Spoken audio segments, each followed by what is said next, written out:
Bharat Ratna doctor Babasaheb Ambedkar, लोकशाहीर अण्णाभाऊ साठे, राजमाता अहिल्याबाई होळकर, क्रांतीसूर्य महात्मा ज्योतिबा फुले, एकलव्य महाराज अशा महापुरुषांच्या चरणी नतमस्तक होऊन सर्व साधू संतांना साष्टांग दंडवत करून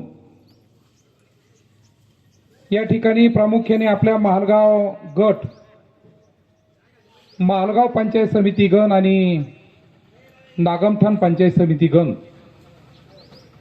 या निवडणुकीच्या प्रचाराच्या निमित्ताने श्री क्षेत्र भगूर या ठिकाणी प्रामुख्याने ज्यांनी आता आपले विचार मांडले ते शेतकरी संघटनेचे नेते सन्माननीय अजिती काळे साहेब, या ठिकाणी प्रामुख्याने हजर असलेले आपले ज्येष्ठ मार्गदर्शक बापूसाहेबजी झिंजोर्डे पाटील, या ठिकाणी श्रीरामपूर आलेले शेतकऱ्याचे नेते चोरमलजी, या ठिकाणी येत असताना यांचे विचार या ठिकाणी चालू होते ते आपले सन्माननीय सतीशजी शिंदे, उपतालुका प्रमुख डॉक्टर प्रकाशजी शेळके, सन्माननीय सुभाषजी भराडे पाटील, या ठिकाणी प्रामुख्याने नागमठाणून आलेले सन्माननीय रामनाथ पाटील तांबे, सन्माननीय नानाभाऊ जगदाळे पाटील, या ठिकाणी सिरसगावचा पूर्ण कारभार ज्यांच्या मार्फत आम्ही या ठिकाणी पाहतोय ते संभाजी पाटील डांगे, वराडेजी, रामेश्वरजी पाटोळे, MP काका शेळके पाटील, आमचे गिरीजी, आमचे सन्माननीय मंगेश भाऊ गायकवाड, कैलासजी बनकर, या ठिकाणी प्रामुख्याने हजर असलेले आपल्या गावातील ज्येष्ठ सन्माननीय सुरेशदादा चव्हाण, बाळूआबा चव्हाण, मारुतीदादा जाधव, गोरख पाटील चव्हाण, सन्माननीय नामदेव पाटील जाधव, गोविंद पाटील काळे, दत्तू नाना मोरे, चंदूभाऊ सुरासे, गोरखभाऊ काळे, DB मोरे, काकासाहेब बुट्टे, राधाकिसन सरोदे, काकासाहेबजी चव्हाण, शरद पाटील चव्हाण, अनिल पाटील चव्हाण, सुनील पाटील चव्हाण, सोमेश्वरजी जाधव, राजाराम जाधव, महिला आघाडीच्या सौभाग्यवती मालतीताई चव्हाण आणि सर्व लाडक्या बहिणी, या ठिकाणी प्रामुख्याने हजर असलेले आमचे रमेश आप्पा चव्हाण, काकासाहेबजी मोरे, संजय मोरे, रामभाऊ बुटे, अनिल भाऊ चव्हाण आणि आमचं या शाखेचं काम पाहणारे या ठिकाणी प्रामुख्याने विनोद भाऊ असतील, उत्तम भाऊ असतील, नवनाथजी असल, हे शाखेचं या ठिकाणी काम त्या ठिकाणी पाहताय. 19 अजून आलेले सन्माननीय सरपंच किसन भाऊ शिंदे पाटील, त्यांच्यासोबत असले सर्व पदाधिकारी, या ठिकाणी प्रामुख्याने गावातील सर्व ज्येष्ठ, गावातील सर्व युवक, पत्रकार मित्र, बंधू आणि भगिनो, आमचे शिवाजी काका सावंत या ठिकाणी हजर झाले. मी सर्वांना मनापासून या ठिकाणी धन्यवाद देतो. आत्ताच माझ्यापूर्वी काळे साहेबांनी आपलं मनोगत व्यक्त केलं. काळे साहेब, मी चुकून कोणाचं नाव घेत नाही. मी माझं काम, माझं 25 वर्ष, माझे 6 वर्ष आमदारकीचे, माझा विकास, माझे रस्ते, माझा कारखाना, माझं रामकृष्ण गोदावरी, याच्या पलीकडे मी डॉक्टर साहेबालाही सांगितलं तर डॉक्टर साहेब, आपण कोणावरती टीका टिप्पणी करण्यापेक्षा आपण जनतेला काय दिलं एवढं जरी प्रामुख्याने त्या ठिकाणी आपण जर लक्षात जर घेतलं तर मला वाटतं खूप काम होईल. परंतु ज्यांना भाऊ लोकांना माझं स्वप्नात रात्रंदिवस मला माझ्यावर टीका केल्याशिवाय त्यांना झोपच येत नाही. येऊन जाऊन रमेश बोरणारे दिसतोय. हो, या जनतेने 60,000 मला निवडून दिलं पहिल्या वेळेस, दुसऱ्या वेळेस 42,000 निवडून दिलं. एवढी थोबाडा चापट मारून सुद्धा हे लोक परत जिथल्या तिथं मांजरी सारखी पायरूच उभा राहतात. यांना दुसरा शब्द नाहीये. वास्तविक पाहता शिवसेना भाजपाची युती झाली काळेसाहेब, आणि युती झाल्यानंतर 5 जागा शिवसेनेच्या वाट्याला आणि 3 जागा भाजपाच्या वाट्याला गेले. पहिल्या दिवशी आम्ही निर्णय घेतला का कुणी कोणाच्या विरोधात उमेदवार द्यायचा नाही.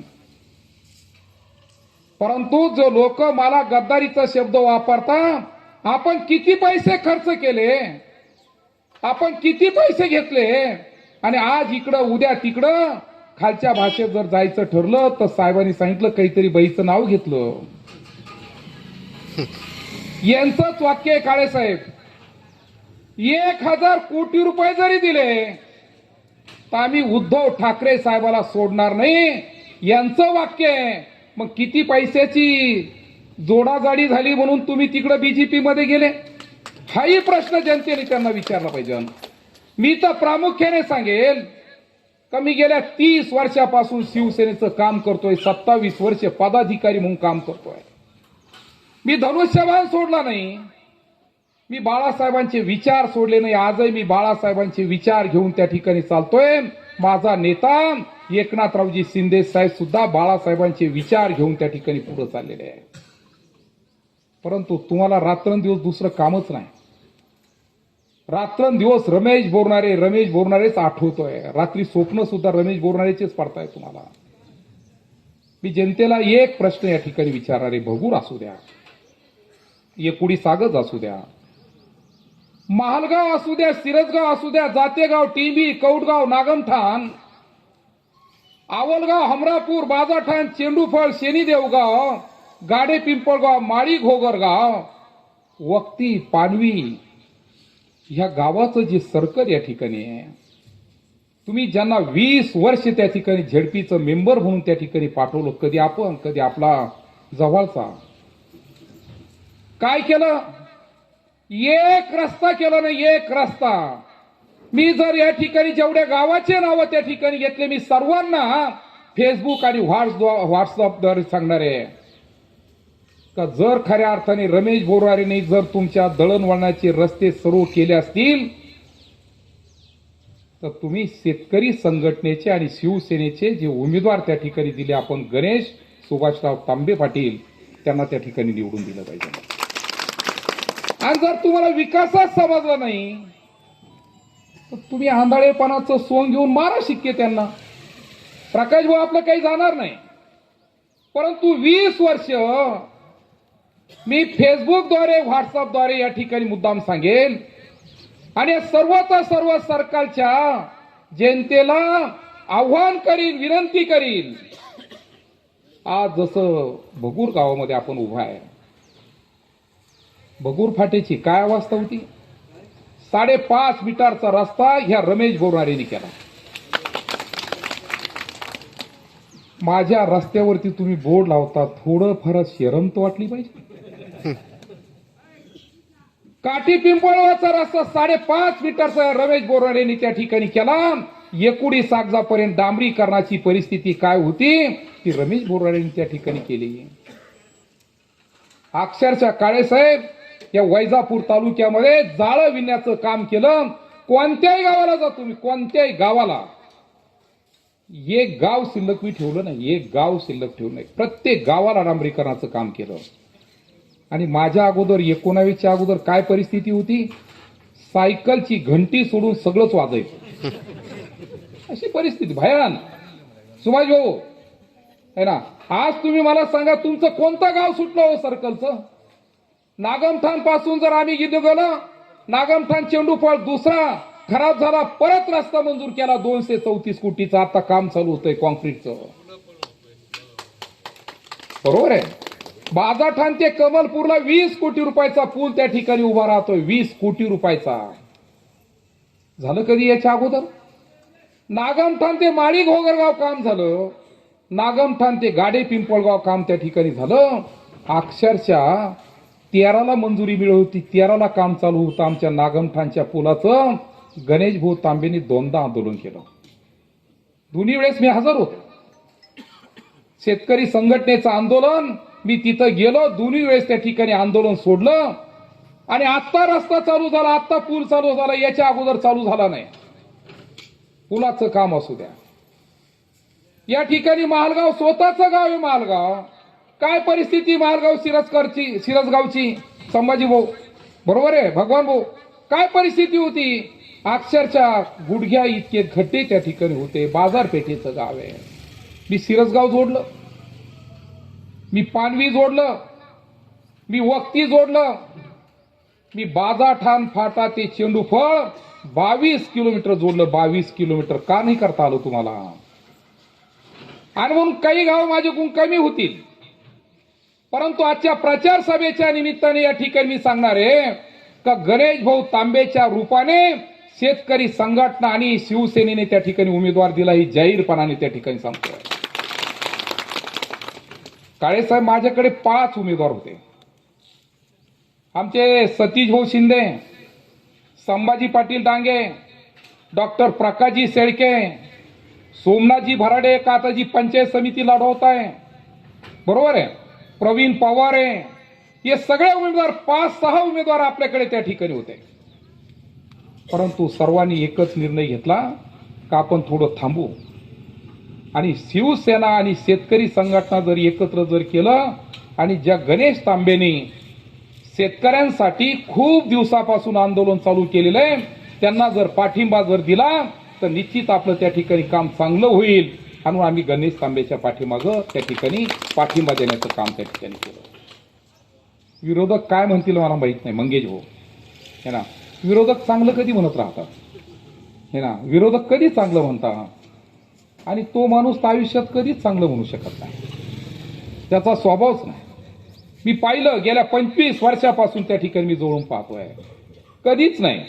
प्रत्येकाला समोरचा माणूस त्याला वाटतं हा माझा कधी शत्रू होईल, मोठं करण्याचं कधीच काम करत नाही, कधीच नाही. थोडस सुरेश आल्हाट पुढे निघला, बरोबर सुरेश भाऊ आल्हाटला पाठीमागं खेचण्याचं काम करायचं. मी ठरवलं, सुरेश भाऊ आल्हाटच्या पत्नी अर्चना ताईला त्या ठिकाणी मी उमेदवारी दिली. मंगेश भाऊ गायकवाडला विनंती केली, ते म्हणले बिलकुल माझी कोणतीही अडचण नाही.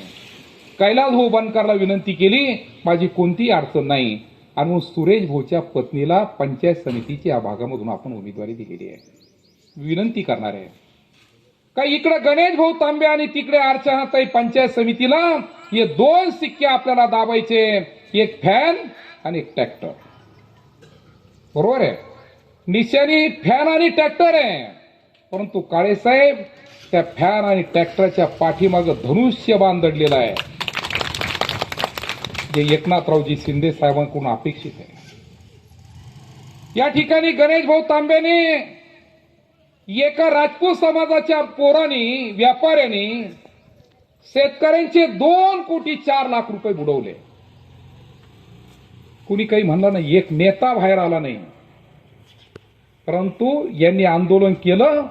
मी बाहेर त्या ठिकाणी निघालो आणि महाराष्ट्रामध्ये पहिली केस आहे का गणेश भाऊने आंदोलन केल्यानंतर आमदाराच्या प्रयत्नाने त्या शेतकऱ्याला त्या ठिकाणी 2 कोटी रुपये मिळाले. हे पहिलं आहे. जे समोर बोलताना टंग टंग टंग टंग करताना त्यांना म्हणा हे फक्त तुमच्या 17 गावात जा तिकडं, आणि जर हिंमत असेल ना तर 29ला या माझ्या समोर, या ना, या 29ला या. दुसऱ्याच्या खांद्यावर बंदूक ठेवून त्या ठिकाणी आपण वाजवताय, तुम्हाला समजल काय ते है ना. मी तर म्हणतो गल्लीतलं कुत्रं गल्लीतच राहतं है ना. याच्यापेक्षा वाईट शब्द नाही माझ्याकडे, मी बोलत नाही. परंतु माझ्यावरती टीका करू नये, माझ्यावरती टीका करून बोलत नाही. जर टीकाच करायची होती तर बोर्डावरती बापाचा फोटो का टाकला, बरोबर आहे का नाही. जर खऱ्या अर्थाने जर ते त्यांच्या, बरोबर, माझा फोटो का टाकला बाबा मारुती अण्णा, मला सांगा ना. आता मला खालच्या भाषेत नाही बोलता येत, कारण मला नारायणगिरीजी महाराज आणि रामगिरीजी महाराजच्या संस्कृतीत मी वाहतोय, माळकरी आहे, मला खालच्या भाषेत बोलता येत नाही. पण तुम्ही जी भाषा वापरता ना आमदाराला, ती खालचे लोक सुद्धा सांगता ही भडगळलं म्हणते. आता बरोबर आहे, नाही बोलू, कोणावरतीच बोलू नाही, टीका नाही करू. मैक आला म्हणजे काही नाही बोलायचं. आणि म्हणून आज फेसबुक आणि व्हॉट्सअपच्या माध्यमातून प्रकाश भाऊ सर्व ठिकाणी जाऊ द्या. मी उद्या 2 ठिकाणी परत सभा घेण्याचा त्या ठिकाणी आपण प्रयत्न करणार आहे. कारण 218 गाव आहे ना, 100-125 गावं झाले काळेसाहेब माझे, तरी दररोज 14 गावं करतोय, दिवस कमी आहे. आणि म्हणून व्हॉट्सअप फेसबुकच्या माध्यमातून सर्व सरकारला सांगतो का जर खऱ्या अर्थाने तुम्हाला रस्त्याचे प्रश्न जर कळले असतील तर तुम्ही रमेश बोरणारेने जे 3 उमेदवार दिले त्यांना त्या ठिकाणी निवडून दिलं पाहिजे. त्यांची निशाणी इकडं पंखा ट्रॅक्टर आणि तिकडं पंखांक बसे रिक्षा आहे ना, रिक्षा आणि वरती फॅन अशी निशाणी त्यांची त्या ठिकाणी आहे. काळेसाहेब खरं तर भगूर असेल, एकुडी सागर असेल, मालगाव असेल, पानवी असेल, सिरसगावचा काही भाग असेल, यांना जर खऱ्या अर्थाने सातबाऱ्याचं महत्व जर कळलं तर भगूरकरांना मी विनंती करणार आहे, रमेश अप्पा, एकही मतदान फॅन सोडून आणि ट्रॅक्टर सोडून जाऊ नये. कळकळीची विनंती माझी. जर तुम्ही रामकृष्ण गोदावरी उपसा जलसिंचन योजनेचं जर रेकॉर्ड जर काढलं तर 2078 शेतकरी आहे. 14 गावं जरी रेकॉर्डला असले 2078 शेतकरी आहे. परंतु वारसाने काळेसाहेब 5000 शेतकऱ्यांचं कर्ज माफ झालं. 5000 शेतकऱ्यांचं. काय सांगते शेतकरी संघटना? कोणासाठी भांडती शेतकरी संघटना? शेतकऱ्यांनी एवढा तरी विचार करा की जिल्ह्यामध्ये 63 जागा आहेत. 63 द्या नाही एक जागा शेतकरी संघटनेला तुमच्या भांडणासाठी. त्यांना काही पाहिजे नाही. गणेश भाऊला थोडं सभापती व्हायचंय, आरोग्याचं पैसे लुबाडायला है ना. कोरोनाचे पैसे नाही पुरले हो, कोरोनाचे पैसे नाही पुरले. आता ज्या भाषा वापरता ना, मी बोलत नाही, परंतु गणेश भाऊला काही सभापती व्हायचं नाही. गणेश भाऊला 24 तास तुमची सेवा करायचं काम करायचंय. आणि म्हणून तुम्ही द्या एक संघटनेला, द्या एक शेतकरी संघटनेला. 63 जागा आहे ना, एक शेतकरी संघटनेला दिलेली कोणतं बिघडतं? जर खऱ्या अर्थाने तुमचं नातं शेतकरी संघटनेबरोबर असेल, तुमचं नातं सातबाऱ्यावरती जर असेल तर भगूर, एकुडी, सागर, महालगाव, पानवीचा काही भाग, सिरसगावचा काही भाग, टेंभीचा काही भाग, एकही मतदान गणेश भाऊला सोडून पाडणार नाही, एवढी आपण काळजी घ्यायची. साहेब अक्षरशः रामकृष्ण गोदावरी उपसा जलसिंचन योजनेच्या बाबतीमध्ये मला खूप त्रास झाला. त्रास देणारे हे लोक आहे जे आज तुमचं मतदान मागतं ना, हे लोक मला त्रास देणारे. यांना वाटलं जर रामकृष्ण गोदावरी जर माफ जर झाली तर 17-18 गावात आपलं काही शिजणार नाही. या लोकांनी मला एवढा त्रास दिला का अक्षरशः यांच्या नेत्याला फोन करून सांगायचे का एकनाथरावजी शिंदे साहेबाचा रमेश बोरणारे आमदार तो रामकृष्ण गोदावरी माफ करण्यासाठी प्रयत्न करतोय, तेवढं होऊन देऊ नका. अहो एवढं तुम्ही वरून काळे मधूनही काळे, एवढं काम करावं. या ठिकाणी वाघाई मातेला नतमस्तक होऊन सांगेल मी का हे लोक सांगायचे रामकृष्ण गोदावरीचं कर्ज माफ होऊ देऊ नका. आता काय सांगता? रमेश बोरणारे रामकृष्ण गोदावरीला चालू करायला निघाला, ती चालू होऊन देऊ नका. युवकांना मी सांगेल काही करा, परंतु जर का तुम्ही रामकृष्ण गोदावरी आणि गणेश तांबे सोडून मतदान केलं, अर्चना आल्हाट सोडून मतदान जर केलं, कदाचित आपल्या हातून थोडं पाप झालं हे मी त्या ठिकाणी बोलणार आहे. कळकळीची विनंती आहे. दिले ना आपण 20 वर्ष दिले, काय दिवे लावले हो तुम्ही? काही दिवे नाही. आणि मग सर्वात मोठं काम या भागामध्ये रामकृष्ण गोदावरीचं झालं. सर्व गावांना विनंती का आपण त्याची काळजी घेतली पाहिजे. मला त्याला चालू करायचं आहे. मी शब्द दिलेला आहे, मला चालू करायचंय रामकृष्ण गोदावरी आहे ना. रामकृष्ण गोदावरी जर चालू जर झाली तर फक्त 14 गावं नाही, माझं चिंचडगाव शेजारी आहे, तुम्ही आम्ही शिवभाऊ आहे. जर रामकृष्ण गोदावरी जर चालू जर झाली तर त्याचा फायदा चिंचडगावला पण होतोय. फक्त एकच वाल लीक राहायचा. विनोद